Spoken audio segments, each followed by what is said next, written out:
It was Christmas Eve, about 11 p.m. The cold outside made everything quiet, almost too quiet. I was sitting in my little living room in Maplewood, Ohio, just outside Cleveland. The fire in the fireplace crackled softly and the Christmas tree lights glowed in the dark.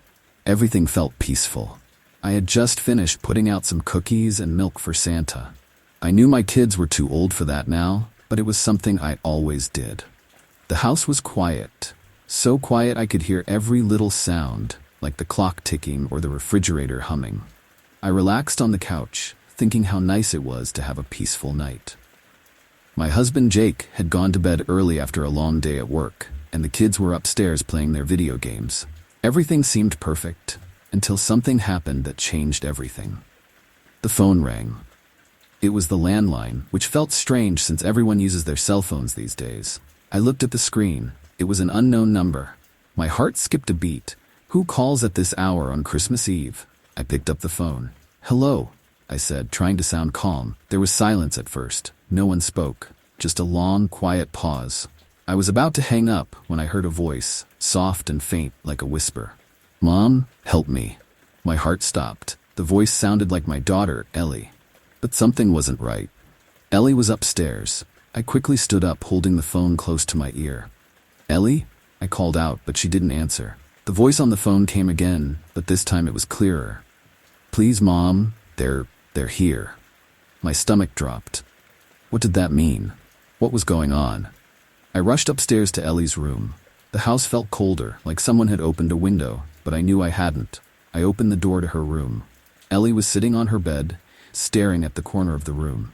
She didn't even look at me when I walked in. "Ellie?" I said, my voice shaking. But she didn't answer. The phone in my hand still had that same whisper, but now it sounded louder, more desperate. "Mom, don't come in." I felt my hands shake. What was happening? Why wasn't Ellie talking? Why was she so quiet? I reached out to touch her shoulder, but before I could, the phone went silent. I looked at the phone. It was still on the line, but there was no voice. The number on the screen was blocked. It didn't show anything. I turned back to Ellie. She was still staring at the corner of the room, but now she looked scared. Her lips were moving like she was trying to say something, but no sound came out. My heart raced as I ran back downstairs. Something was wrong, something I couldn't explain. Suddenly, I heard a noise from downstairs, a loud thump, like something heavy was being dragged across the floor. I ran down the stairs, my heart pounding. The living room looked strange. The Christmas tree lights flickered like they were about to go out, casting weird shadows on the walls. I didn't know what was happening, but I knew I didn't feel safe. The phone rang again. I picked it up, my hands trembling. The screen showed a blocked number again. This time, when I answered, I heard Ellie's voice, but it sounded different. It was weak, almost like she was in pain. "Mom, please," she whispered. "Get out of the house." Before I could say anything, the phone line went dead. My breath caught in my throat. I ran back upstairs, but Ellie wasn't in her room anymore. She was gone. I called Jake, but he didn't answer. I tried calling my son, Evan, but it went straight to voicemail. Where were they? Why was Ellie missing? I searched the house. No sign of her. I ran to the kitchen, but something caught my eye. Through the kitchen window, I saw movement in the yard. It was dark and the snow was falling softly, but I thought I saw a shadow moving outside. I grabbed a flashlight and ran outside, but there was nothing. Just the snow and the silence. Then the phone rang again. This time it was Ellie's voice again, but it wasn't coming from the phone. It was coming from the trees in the backyard. "Mom, please." I dropped the phone. My heart was pounding in my chest. I knew something was wrong, something I couldn't explain.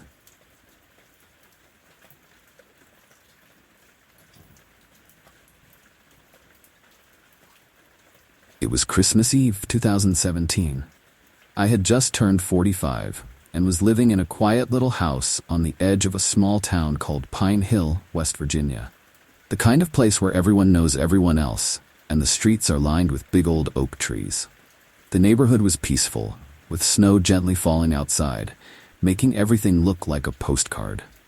I loved the quiet, especially at Christmas.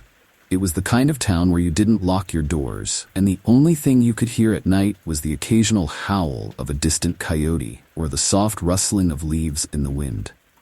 This Christmas Eve, however, felt different. My husband Tom had gone to a Christmas party at his friend's house across town. He wasn't due back until late, and our 2 kids, Sarah and Danny, were spending the night with their grandparents in Charleston. I had the house to myself, and I'd planned to have a peaceful evening. The fire crackled in the fireplace, and I had just settled in with a glass of wine and my favorite Christmas novel.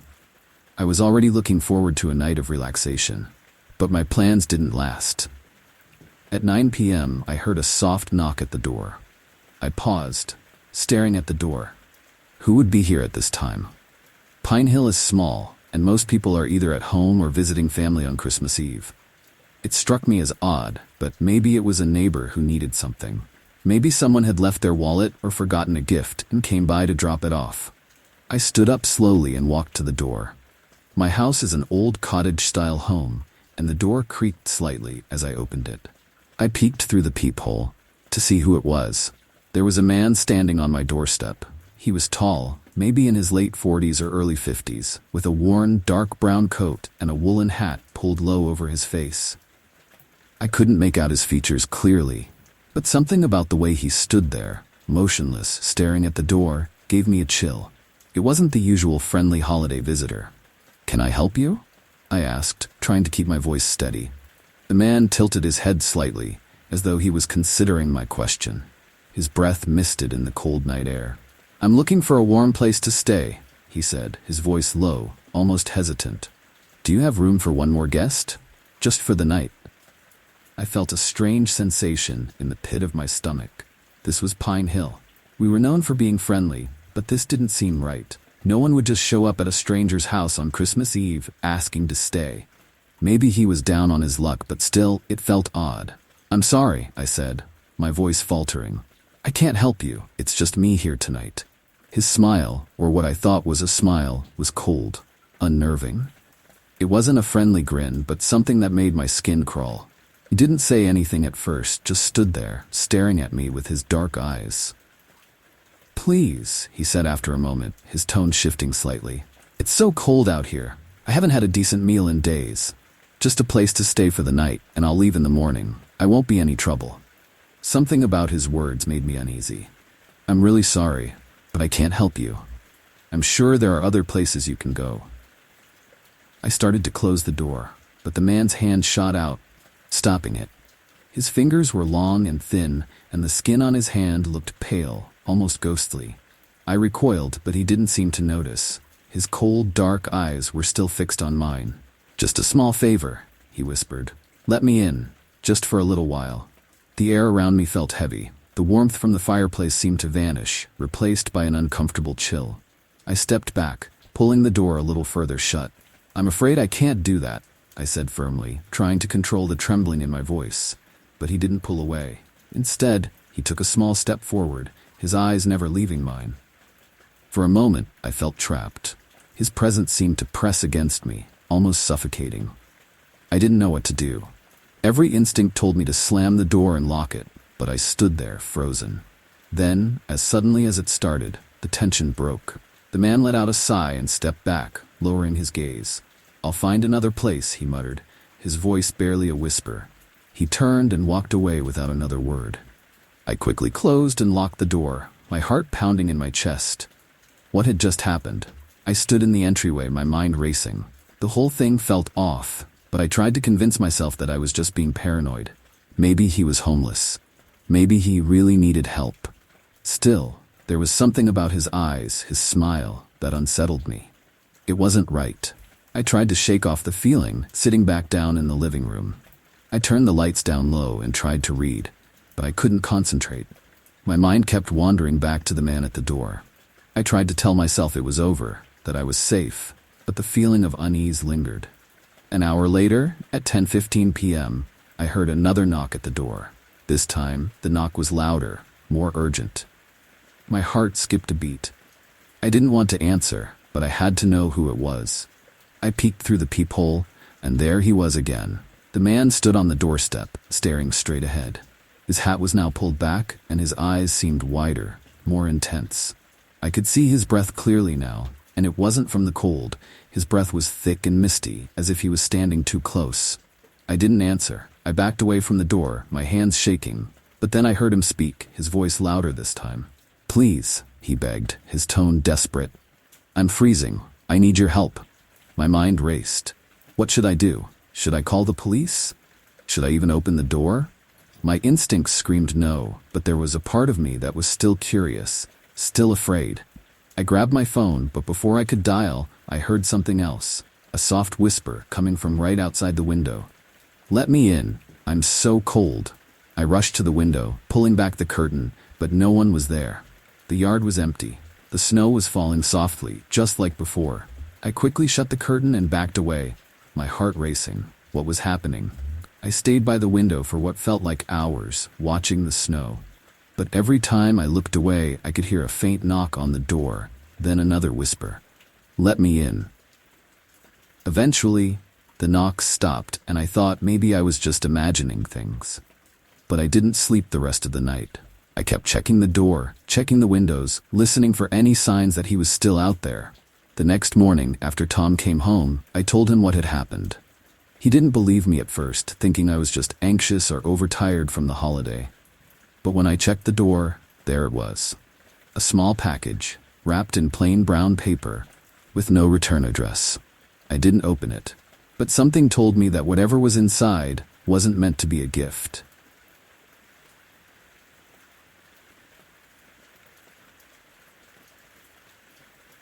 It was a quiet Christmas Eve in 2015, and I was driving alone through the countryside of Lancaster, Pennsylvania. Lancaster is a small city, known for its Amish farms and charming old town.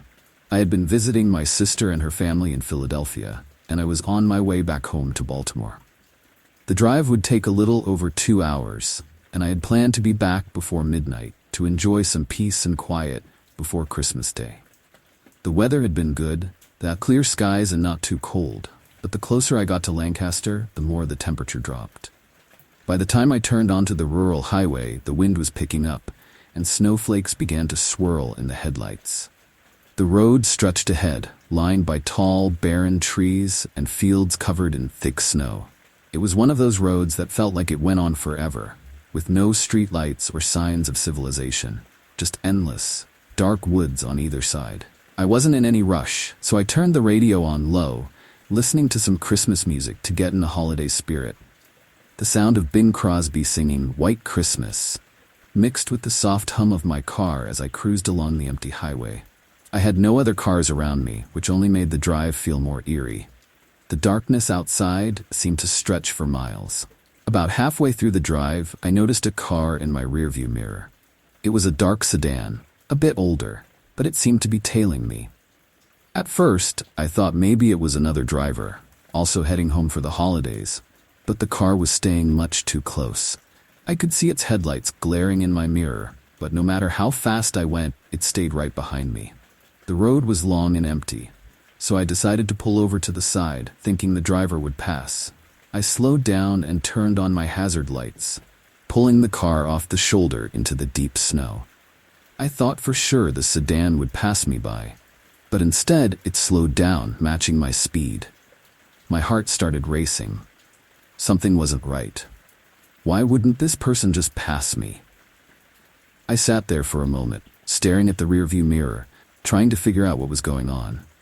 My breath fogged up the window, and I wiped it away to get a better look at the car. But I couldn't see the driver, or even the headlights properly.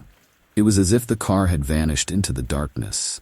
I couldn't hear the sound of an engine running, but the headlights were still there, too close for comfort. Suddenly the car's headlights blinked off, and the road was pitch black again. I felt a cold chill crawl up my spine. I knew something wasn't right. My gut told me to drive away as quickly as I could, but my hands were frozen on the steering wheel.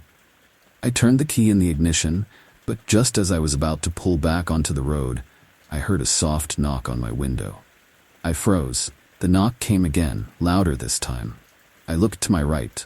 A man was standing there, his face almost pressed against the glass. He wore an old wool coat, and his eyes were wide and intense. He had a rough, unshaven face, and his breath came out in thick clouds from the cold air. But what really caught my attention was his expression. He wasn't smiling, but his eyes were wild, almost desperate. I rolled the window down just a crack, trying to keep the door locked. "Can I help you?" I asked, trying to sound calm, though I was anything but. The man didn't speak right away. He just stared at me for what felt like an eternity. "Please," he said finally, his voice shaky. "Can I get a ride? My car broke down. I've been walking for hours." I looked past him. There was no car in sight, no signs of any accident. The road was empty. I started to shake my head, my instincts screaming at me not to let this stranger in. "I'm sorry, but I'm not going that way." I lied, trying to keep my voice steady. "I'm just passing through." But the man didn't move. His face twisted into something I couldn't quite explain. His eyes grew darker, almost frantic. "I need help," he pleaded. "It's cold out here and I need to get to the hospital. I think I'm dying. Please help me." I felt my stomach twist into knots. I knew I couldn't help him. Not with him standing out there in the dark, alone on a back road. But before I could respond, he stepped back. He didn't say another word. He just walked away, slowly, down the road, disappearing into the night. I waited for a moment, too afraid to move. I wanted to drive away immediately, but something held me there. I looked in the rearview mirror again, but the sedan was gone. The road was empty once more, the snow falling lightly across the asphalt. I didn't wait another second. I slammed my foot on the gas pedal and drove off as fast as I could. I didn't look back. My hands were shaking so badly I could barely keep the car on the road. The rest of the drive was a blur. I drove without stopping, pushing through the snow, barely aware of the road. I just wanted to get home. The night felt longer than it should have, and I kept checking the rearview mirror, expecting to see the man following me, but the road remained empty. When I finally pulled into my driveway in Baltimore, I took a deep breath and sat there for a moment, trying to calm my nerves. It was only then that I realized something strange. As I stepped out of the car, I looked down at my coat. There, in the snow on my sleeve, were fresh tracks, muddy, wet footprints that led right up to my door. But I hadn't gotten out of the car since I left Lancaster. I quickly ran into the house, locking the door behind me. My mind raced. I tried to brush it off as my imagination, but the feeling lingered. The man on the road, the car that never passed, the strange footprints. It all felt wrong. The next morning, I decided to check the road where I had pulled over. I wanted to make sure there wasn't something I had missed. But when I drove out to that stretch of highway in Lancaster, there was no sign of anyone. No broken down cars, no footprints in the snow, not even tire marks from the sedan that had followed me. The road was as empty and quiet as it had been the night before. I've never been able to explain what happened that night on Christmas Eve, but I know one thing. Sometimes it's better not to pick up strangers on dark, lonely roads.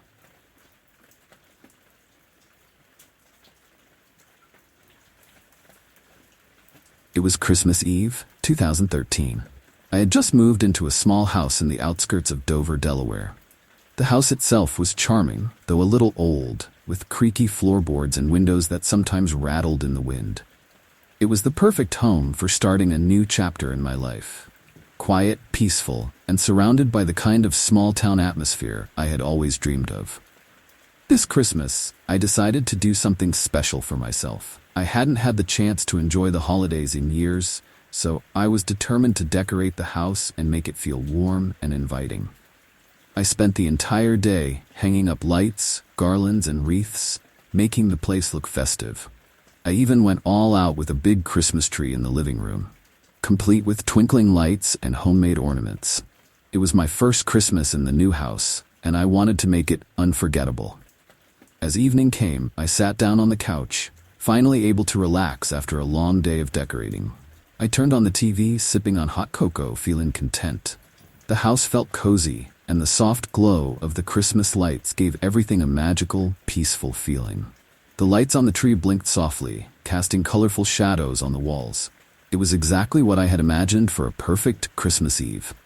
Around 11 p.m., I turned off the TV, ready to head to bed. The house was still, the lights from the tree, the only illumination in the darkened room. But then, as I stood up to leave, I noticed something strange. One of the lights on the tree blinked a little too brightly, as if it were about to burn out. I figured it was probably just the bulb getting loose, so I walked over to adjust it. But as soon as I touched the string of lights, something odd happened. The light didn't turn off, it stayed bright, and all the lights on the tree flickered wildly. It wasn't just the tree lights. The lights in the room, the little string of lights along the windowsill, and even the outdoor Christmas lights that I had carefully hung on the porch, all began to flicker in unison. It was like they had all come to life, blinking and flashing wildly, as if they were trying to send a message. I stepped back, confused and a little unnerved. I had never seen anything like this before. I tried to reach for the plug to turn the lights off, but the moment I touched the cord, everything went dark. The house was suddenly pitch black. I stood still in the dark, trying to adjust my eyes, but there was no light anywhere. Just as I was about to walk to the hallway to grab a flashlight, the lights flickered back on. This time they didn't blink, they were solid, glowing brighter than before. The room felt warmer, almost too warm.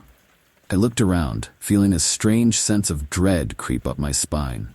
I didn't know why, but I felt compelled to check the front porch.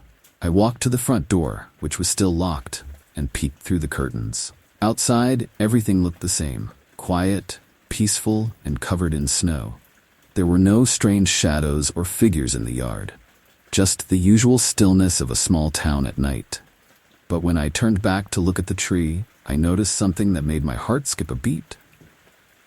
The lights on the Christmas tree were glowing brighter, but now they were casting strange, distorted shadows on the wall. The shadows weren't right. They seemed to stretch unnaturally, as though they were moving on their own. I rushed back to the tree, trying to pull the plug out of the socket, but the moment I touched the cord, the lights went off again, completely this time, with a sudden snap. The room was pitch black once more. I stood frozen, my hand still outstretched toward the plug, my breath shallow in the stillness of the night. Then the sound came, a soft tapping. At first, I thought it was just the wind or maybe the house settling, but then it came again, louder this time. Tap, tap, tap, like someone was knocking on the window. I turned quickly, my heart racing, but when I looked toward the window, there was nothing there. Just the faint reflection of the dark house. I felt my hands shaking as I made my way to the kitchen. I thought maybe I just needed to calm down, get some water. But as soon as I reached for the cabinet, I heard the tapping again. But now it wasn't coming from the window, it was coming from inside the house. I turned around, my eyes scanning the dimly lit room. There, in the hallway, was a figure standing just outside the kitchen doorway. It was a man, or at least it looked like a man, but something about him didn't seem right. His face was obscured by the shadows, and he wore a dark coat with a hood pulled low over his head. I couldn't make out his features, but I could feel his presence, his eyes watching me. I froze in place, too terrified to move. I knew I had locked all the doors and windows, and yet here he was, standing silently, not making a sound. "Who are you?" I whispered, my voice barely audible. The figure didn't answer, he just stood there, still as stone. Then, after what felt like forever, he slowly reached out his hand and pointed toward the Christmas tree. I couldn't move, I couldn't speak. I just stared at him, watching his hand point toward the lights. The lights on the tree began to flicker again, more violently this time, before they flickered out entirely. The room went dark once more. Suddenly, the figure was gone. I ran toward the door, throwing it open and stepping outside into the snow. I didn't care if it was freezing, I just had to get away from that house. The air outside was biting cold, and the snow crunched under my boots, but I didn't stop. I couldn't. I walked down the street, away from the house, until I found myself standing at the corner, gasping for breath. I didn't go back that night.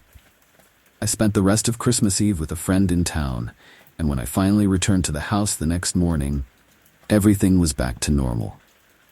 The lights on the tree were off, and there were no strange shadows. The house was quiet again, as if nothing had ever happened. But every Christmas since, I've been haunted by that night. I've never been able to shake the feeling that the man, or whatever he was connected to the lights.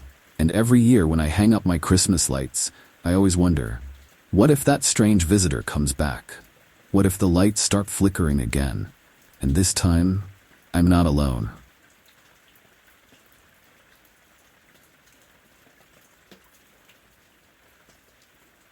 It was Christmas Eve, 2018, and I was getting ready for a quiet evening at home in my small apartment in Salem, Massachusetts. Salem is a town with a lot of history, and while it's known for its spooky past, it's usually a calm and peaceful place, especially around the holidays. People come from all over to visit the witch trial sites and historical landmarks, but for me, it was just home. It was where I had grown up, and I loved how it felt at Christmas. Snow falling softly, streets lit up with twinkling lights, and the air crisp with the smell of pine. I had just finished wrapping presents for my family and was sitting on the couch with a cup of tea, enjoying the calm. The tree in the corner was glowing with soft white lights, and I had even set out a few candles to make the place feel cozy. I wasn't expecting anyone, so I was looking forward to spending a quiet night by myself, just listening to Christmas music and watching a holiday movie. Around 8 p.m., there was a knock on the door. I wasn't expecting any visitors, so I hesitated for a moment before I got up to answer. When I opened the door, there was no one there, just a small box sitting on the doorstep. I was confused. I hadn't ordered anything recently, and I didn't recognize the return address. The box was plain, with no markings, just a simple brown cardboard package. I picked it up and brought it inside, my curiosity piqued. Sitting down at the kitchen table, I opened the box. Inside was a beautiful old wooden jewelry box, the kind that looked like it had been passed down through generations. It was carved with intricate designs of vines and flowers, and it had a deep red velvet lining. The box was elegant and well-made, but what really caught my attention was the small note that was tucked inside. The note simply said, "To Rachel, with love. Merry Christmas." There was no name, no return address, just the message and my name written in elegant script. I stared at the note, wondering who could have sent this. I didn't recognize the handwriting, and I didn't know anyone who would give me something so personal. The more I thought about it, the more I felt uneasy. Who had left this for me? I tried to shake off the feeling. After all, it was Christmas Eve, and maybe it was just a surprise gift from a secret admirer. Or maybe even a family member who wanted to keep it a secret. I placed the box on the table and opened it. Inside, nestled in the velvet lining, was a beautiful necklace. It was delicate, with a small silver pendant shaped like a crescent moon. The moon had tiny diamonds set into it, and it sparkled in the dim light. It was stunning. I couldn't help but run my fingers over the smooth silver, marveling at the craftsmanship. But then, as I picked up the necklace, something strange happened. A cold shiver ran down my spine, and the lights in the apartment flickered for just a moment. I paused, feeling the hairs on the back of my neck stand up. I shook my head, blaming it on the old wiring in the apartment. But the feeling wouldn't go away. I put the necklace back into the box and placed the box on the shelf in my living room, trying to forget about the strange gift. It didn't make sense to dwell on it. After all, it was Christmas Eve and I had other things to enjoy. But that night, as I lay in bed, trying to sleep, I heard a soft noise coming from the living room. It sounded like the faintest of footsteps. My heart raced as I lay there, straining to hear. I told myself it was just the wind or the house settling, but the footsteps grew louder. I tried to convince myself that I was imagining things, but I couldn't shake the feeling that someone, or something, was in the apartment with me. I finally gathered the courage to get out of bed and check. I grabbed my phone for light and walked slowly to the living room, my heart thudding in my chest. But when I entered the room, there was nothing. Everything was exactly as I had left it. No signs of anyone being there, no doors open, no windows unlocked. I let out a breath I hadn't realized I was holding, and just as I turned to head back to my bedroom, I saw it. The jewelry box, which I had left on the shelf, was now sitting on the coffee table in the center of the room. It was open, and the necklace was gone. I stood there frozen for what felt like an eternity. How could this be? I hadn't touched the box since I'd put it back earlier that evening.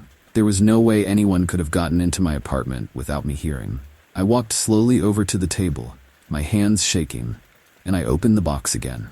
The necklace was there, but now, something was different.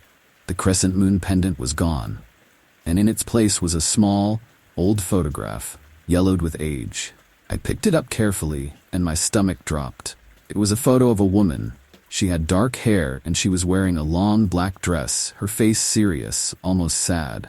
She was holding a small baby in her arms, and both of them were staring directly at the camera. The woman's eyes were hauntingly familiar. I couldn't place it, but there was something about her that made my heart race. I don't know why, but I felt compelled to keep the photograph. It felt wrong, but I couldn't bring myself to throw it away. I carefully placed it back in the box and shut the lid. For the rest of the night, I couldn't shake the feeling that I wasn't alone.